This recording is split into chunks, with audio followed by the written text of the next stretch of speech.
24 के बाद में, और जितने भी लोग मुझे सुन रहे हैं वो भी कान खोल के सुन ले, वीडियो को रोक के सुन ले। जो प्रधानमंत्री नरेंद्र मोदी जी ने कहा था, न खाऊंगा न खाने दूंगा। अब बताइए कि जब आपने खाया नहीं और ना ही आपने खाने दिया, तो ये पैसा किस लिए? मशरूम खाने के लिए। चंदे में धंधा, चंदे में धंधा, चंदे में धंधा, चंदे में धंधा। चंदे और धंधे की राजनीति चंदा और धंधा वाली राजनीति नहीं। दुनिया में आए हो तो कुछ काम कीजिए और चंदों के पैसों से मशरूम खा के जलपान कीजिए। तो मोदी जी इस देश के सबसे भ्रष्ट, सबसे बेईमान और सबसे ज्यादा चंदा खाऊ मोदी बने। होनी होती जितना ही भाजपा के लोग प्रताड़ित किया है, ईडी और सीबीआई से पैसा निकाल निकाल के अपने बैंक में ठूसने का काम किया है। अब मोदी जी और कितना तानाशाही करेंगे, कितना गिर जाएंगे, कितना गिरेंगे। ईडी और सीबीआई को सिर्फ और सिर्फ अपना जमाई बना लिया, ये भाजपा की सरकार ने किया है। ईडी और सीबीआई का इतना दुरुपयोग इससे पहले कभी नहीं हुआ। मैं तो अमित शाह के पास फोन लगाऊंगा, जैसा के पापा हम भाजपा की सदस्यता लेने वाले हैं, बस ईडी सीबीआई मेरे घर का रास्ता भूल जाएगी। उलझ मत दिल बहारों में, बहारों का भरोसा क्या, किनारे टूट जाते हैं किनारों का भरोसा क्या। हर हर बेरोजगारी और घर घर बेरोजगारी।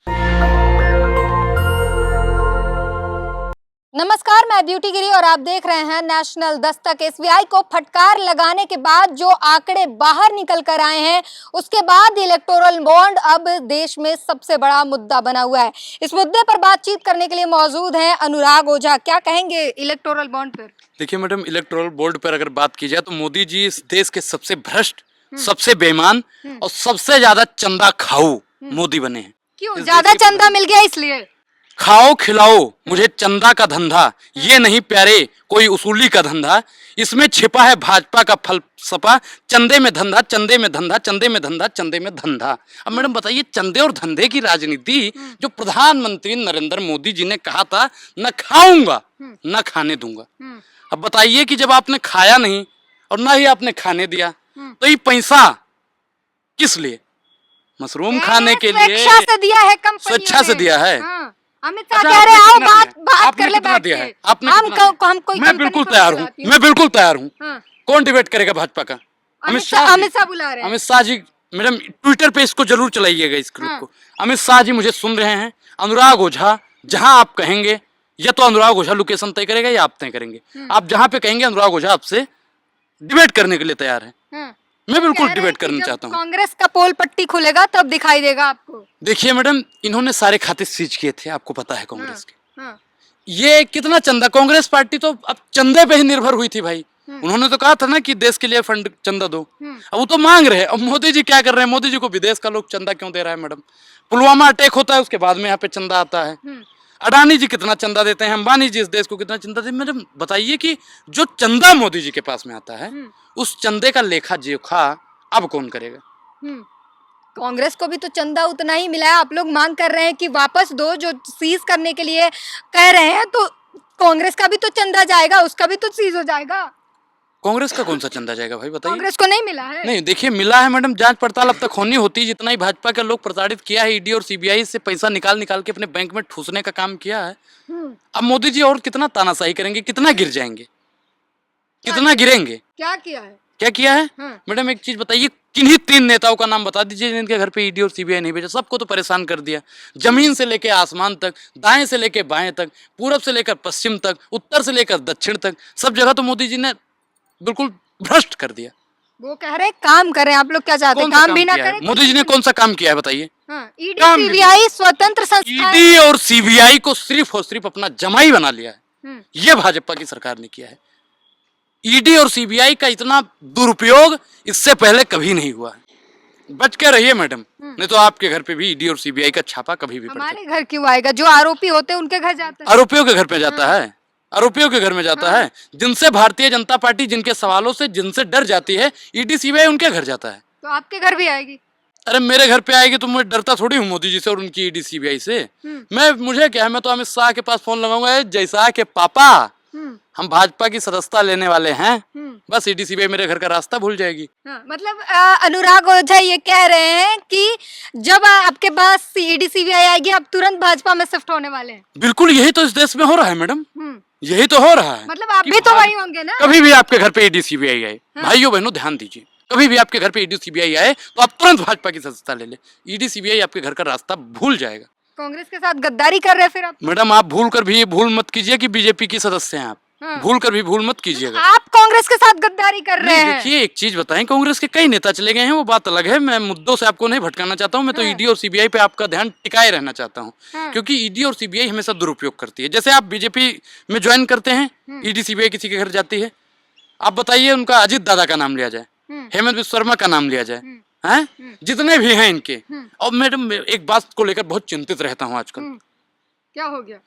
हुआ यह है कि मैं सोचता रहता हूं कि जितना भी भाजपा के आज मंत्री विधायक सांसद बन के बैठे हैं, वो किसी दिन रातों रात पलट गए तो मोदी जी का क्या होगा? मोदी जी कहते हैं कांग्रेस मुक्त बना देंगे, मैं सोच रहा हूँ भाजपा मुक्ति रातों रात उसी दिन हो जाएगा, क्योंकि जितना भी मंत्री विधायक सांसद पार्षद बैठा है, सब बीजेपी में जो बैठा है वो सब कांग्रेसी है। आप लोग इलेक्टोरल बॉन्ड में उलझे हुए हैं। भाजपा जो है वो तैयारी कर रही है 24 के चुनाव की, उनकी रणनीति तैयार हो चुके हैं। किसी ने एक लाइन लिखा था कि उलझ मत दिल बहारों में, बहारों का भरोसा क्या, किनारे टूट जाते हैं, किनारों का भरोसा क्या। मैडम तो भरोसा मत कीजिए, मोदी जी की गारंटी मतलब फर्जी।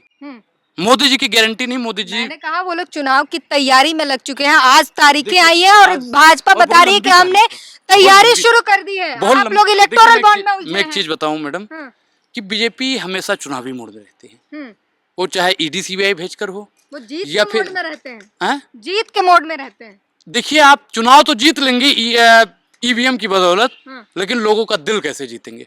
दिल जीता हुआ है तभी तो चुनाव जीत रहे हैं। देखिए मैडम एक चीज बताएं, आपका दिल तो शायद जीत लिया है मोदी जी ने, तभी आप इतना खुश मिजाज हैं। जनता का दिल जीता हुआ है, जनता का दिल जीता हुआ है मोदी ने। आप मंगल ग्रह से आई हैं, हम धरती के रहने वाले हैं, धरती पे रहते। तो फिर आप धरती पे भारत में ही रहते हो। आपका दिल मोदी जी ने भी नहीं जीता। मोदी जी जब यशोदा बहन का दिल नहीं जीत पाए, तो वो आपका भी दिल नहीं जीत पाएंगे, अनुराग ओझा का भी दिल नहीं जीत पाएंगे। जनता कह रही है हर हर मोदी, घर घर मोदी, कई सालों से चल रहा है। देखिए हर हर बेरोजगारी और घर घर बेरोजगारी, अभी नारा चलना चाहिए। मोदी और योगी का कोई नारा अब इस देश में नहीं चलेगा। अब इस देश की जनता ने ठाना है कि जो रोजगार देगा उसे वोट मिलेगा, चंदा और धंधा वाली राजनीति नहीं। संवैधानिक तरीके से चंदा लिया है, इसमें क्या गलत कर दिया? जिस वक्त चंदा लिया गया वो उस वक्त संवैधानिक तरीका था। दुनिया में आए हो तो कुछ काम कीजिए और चंदों के पैसों से मशरूम खा के जलपान कीजिए। समझ रहे हैं ना मैडम? समझाइए, विस्तार से समझाइए। अरे दुनिया में आए तो कुछ काम कीजिए, चंदों के पैसों से जलपान कीजिए। कि हमने संवैधानिक तरीके से लिया, उस वक्त तो असंवैधानिक नहीं था। अरे वो संविधान कर दिया। आज वो भी संविधान का नाम ले रहे हैं जो 24 घंटा संविधान को बदलने की बातचीत करते हैं। आज वो लोग भी संविधान का बोर्ड ले रहे हैं जो आज तक दलित आदिवासी पिछड़ा अल्पसंख्यक को सताने का काम किया। बीजेपी ऑफिशियली ऐसा कभी नहीं कहती। उनके मंत्री अगर कह देते तो बोलते हैं कि उनके निजी विचार है। तो उनको पार्टी से काहे निकाल देते हो? अगर कोई गड़बड़ कर रहा है तो उसको निकाल दीजिए पार्टी से। वो बोल रहे हैं कि हम इस पर इनकी जवाबदेही एक लाइन में कार्रवाई की जाएगी। एक लाइन में आपको बता दूं कि 24 के बाद में, और जितने भी लोग मुझे सुन रहे हो वो भी कान खोल के सुन ले, वीडियो को रोक के सुन ले, कि 24 में आपके संविधान को, बाबा साहब के संविधान को अगर इस सरकार आ गई, भरमा रहे हैं आप लोग जनता को। सिर्फ मत भाई, आप लोग दीजिए वोट और संविधान को खत्म हो जाने दीजिए, और फिर आपके ऊपर 4000 साल पहले जैसे था मनुस्मृति। हमारा तो मैडम कुछ नहीं होगा, अपनी तो जैसे तैसे, लेकिन आपका क्या होगा साहब? जो पिछड़ा दलित आदिवासी है उनका क्या होगा? आपकी इच्छा है, आपकी इच्छा है भाई, जिसको मर्जी वोट दीजिए। अब अनुराग ओझा नहीं समझाएगा आपको, आप जिसको मर्जी वोट। आदिवासी को अब नागरिकता दी जा रही है, सीए कह रहा हूँ मैडम, आप सीए लाइए, एनआरसी लाइए, जो मर्जी लाइए, आप सब कुछ लाइए, हमको कोई दिक्कत नहीं है, लेकिन संविधान को ही बदल देंगे, इस बात से मुझे दिक्कत है। और संविधान का विरोध करने वाले का अनुराग ओझा आजीवन विरोध करता था, करता है और करता रहेगा। अच्छा, हमारे साथ सुमित शर्मा भी है। क्या कहेंगे? सीए आ रहा है और दलितों, शोषितों को नागरिकता मिल जाएगी, ऐसे तमाम लोग कह रहे हैं।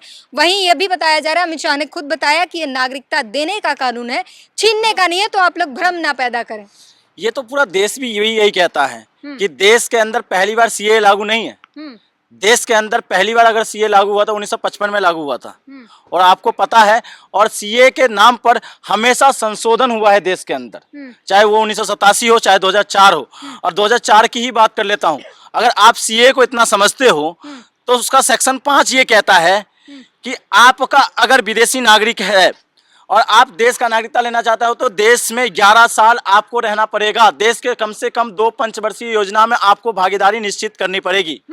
और भारतीय मूल का कोई विदेशी नागरिक देश का नागरिकता लेना चाहता है तो पहले का सीए 2004 का ये कहता है कि आपको 7 साल देश के अंदर रहना पड़ेगा और एक पंचवर्षीय योजना में आपको भागीदारी निश्चित करनी पड़ेगी। उसके बाद इन्वेस्टिगेशन के बाद सरकार आपको नागरिकता देगी। तो आज पहली बार देश के अंदर नागरिकता दी जा रही है। विरोध क्यों हो रहा है? जब सुनिए, विरोध इस वजह से हो रहा है कि विरोध इसलिए हो रहा है कि समय अवधि को कम करके 6 साल कर दिया गया। 6 साल भारतीय जनता पार्टी ने अपने सत्ता की राजनीति के लिए, वोट की राजनीति के लिए किया है। और क्यों किया है पता है आपको? सीमा हैदर जैसे हजारों घुसपैठियों को जिसने भारतीय जनता पार्टी ने पनाह दी है, उनको नागरिकता देने के लिए। आप कह रहे हैं कि घुसपैठिया बुलाती है भाजपा? बिल्कुल, मैं इसलिए कहता हूं अगर इनको अगर नागरिकता देना है तो आप वही नियम लागू रहने देते जो नियम पहले था। 11 साल कम होता है क्या? आप बहुत बड़ा आरोप लगा रहे हैं सुमित। मैं आरोप इसलिए, बहुत बड़ा आरोप है। मैं क्या कह रहा हूं, आपने निश्चित कर लिया सीमा हैदर घुसपैठिया है या नहीं है? आपको पता है? जांच चलाई गई थी उस पर। चलाई गई थी, क्या निकला निर्णय? घुसपैठिया तो नहीं निकली। मैं कह रहा हूं घुसपैठिया नहीं निकली, आपने निर्णय कर लिया। जांच एजेंसियों ने बताया। सुनिए, मीडिया की विडंबना है कि आज सीमा हैदर आपको दिख जाता है।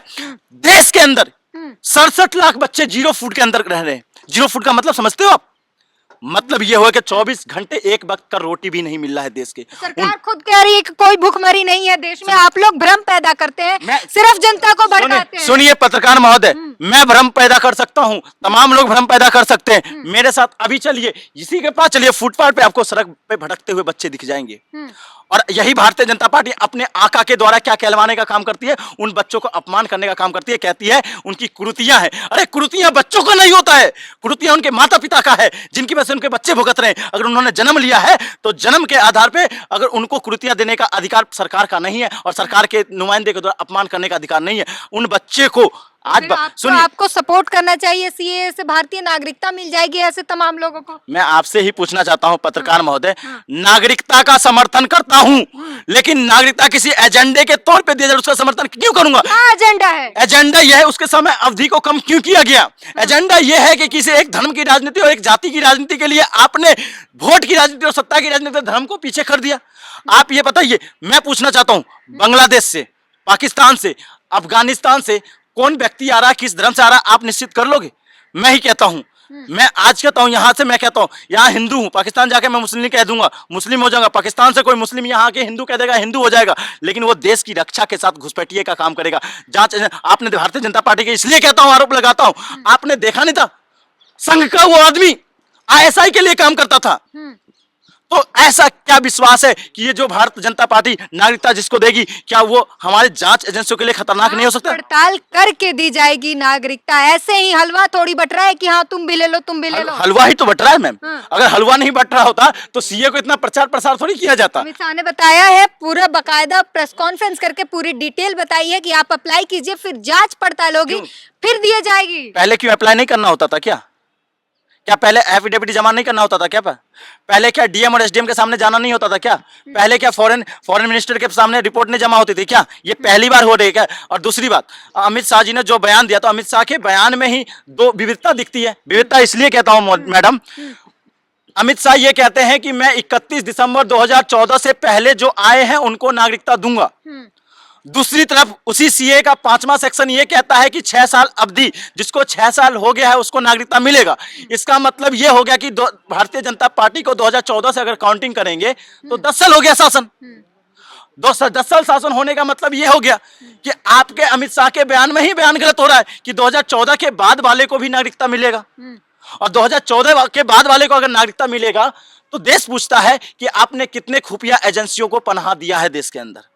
वो क्यों देंगे खुफिया एजेंसी को पनाह? मैं इसलिए कहता हूं ना, ये नागा समर्थक को सपोर्ट करते हैं। ये वही लोग हैं जो खालिस्तानी और तालिबानी के नाम पर खालिस्तानी और तालिबानी लोगों को समर्थन करते हैं। क्यों? उनको यहां तो कहते हैं हिंदू, यहां तो कहते हैं सनातनी, यहां तो कहते हैं सिख, यहां तो कहते हैं बौद्ध, यहां तो कहते हैं जैन, लेकिन आपको पता है उनको कौन सी कास्ट में रखोगे भाई? आप एक बात बताइए, आप देश की सरकार पर, भारत की सरकार पर देशद्रोह का आरोप लगा रहे हैं। मैं भारत सरकार पर देशद्रोह का आरोप नहीं लगा रहा हूं, मैं कह रहा हूं उनकी ही बातों में, उनके ही रिपोर्ट में कह रहा हूं। उनका जो रिपोर्ट है, अमित शाह जी का जो बयान, उनके बयान में कह रहा हूं मैं ये कह रहा हूं कि आपका सीए ये कहता है कि 2014 से पहले को नागरिकता देंगे। दूसरा, आपका रिपोर्ट और आपकी जो फाइल है, आपका जो सेक्शन, आपका अध्यादेश ये कहता है कि 2014 के बाद वाले को भी मिल जाए, क्योंकि 6 साल अवधि कर दी गई, अवधि को कम कर दिया गया। तो मैं तो सवाल उनसे करना हो या तो अपने बातों पे क्लियर रहिए ना। और ये हमारा अभिव्यक्ति है कि उनका सवाल पूछना। भाई आप अपना क्लेरिफिकेशन के, देश की जनता क्यों है असमंजस में? आज ये बताइए, देश के अंदर बेरोजगारी पिछले 45 वर्षों में निचले स्तर पे है। देश के अंदर महिलाओं का शोषण सबसे ज्यादा हो रहा है। एनसीआरबी का रिपोर्ट कहता है देश के अंदर आपके मणिपुर जल रहा है। देश के अंदर हर जगह जातिवाद के नाम पर यहाँ पे क्या धरना और प्रदर्शन और उनका अपमान किया जाता है, उनका शोषण किया जाता है, उनको मारा जाता है, उनका क्या किया जाता है, रेप किया जाता है, उनके ऊपर तमाम आरोप लगाए जाते हैं। यहाँ धर्म के आधार पर, कपड़े के आधार पर कौन आतंकवादी है कौन आतंकवादी नहीं वो दिखाया जाता है। और आप दूसरी तरफ कहते हैं हम सीए नागरिक कानून ला रहे हैं, हम नागरिक को बसाने का काम करेंगे। और दूसरी तरफ वर्ल्ड बैंक ये कह रहा है कि आपको उस सूची में शामिल करा है जहां गरीब देश रहते हैं। आपको पता है कहां शामिल करे? पाकिस्तान देश की सूची में, श्रीलंका की सूची में, सूडान, नाइजीरिया, अल्जीरिया, दक्षिण अफ्रीका, तमाम देशों की सूची में आपके देश को रख दिया और आपको कतई भी शर्मिंदा महसूस नहीं हो रहा। तो इससे बड़ी बात नहीं हो सकती। आज हमारा देश सीएई कार की बात कर रहा हूं, आज देश हमारा विविधताओं में बट गया है। मैं क्यों कह रहा हूं? एक तरफ अमीर इतना बढ़ गया है कि देश का अमीर कहते हैं मोदी जी कि विकसित हो रहा है, विकसित तमाम उद्योगपति हो रहे हैं। और दूसरी तरफ देश के अंदर इतनी गरीबी बढ़ गया है कि देश में 2 वक्त का रोटी खाने तक का उपाय नहीं है। आज आपको पता है सबसे ज्यादा फुटपाथ पे अगर गरीब बच्चे आपको देखने को मिलेंगे तो इस पिछले 10 साल में देखने को मिल रहा है। ठीक है, तो इन्होंने बहुत बारीकी से समझाई सीएए के तमाम नुकसान को और अमित शाह के बयानों में 2 विविधता भी बहुत बढ़िया से समझाया है। पूरी बातचीत पर अपनी प्रतिक्रिया जरूर दीजिए। कैमरामैन आशीष के साथ beauty green, national Dastak. National Dastak की आपसे गुजारिश है कि अगर इसको बचाना चाहते हैं तो नेशनल दस्तक को सब्सक्राइब करने के लिए रेड कलर के सब्सक्राइब बटन को दबाएं, फिर बेल आइकन की घंटी दबाएं। नेशनल दस्तक को बचाने के लिए बहुत जरूरी है कि हर खबर को शेयर करें, लाइक करें, कमेंट जरूर करें।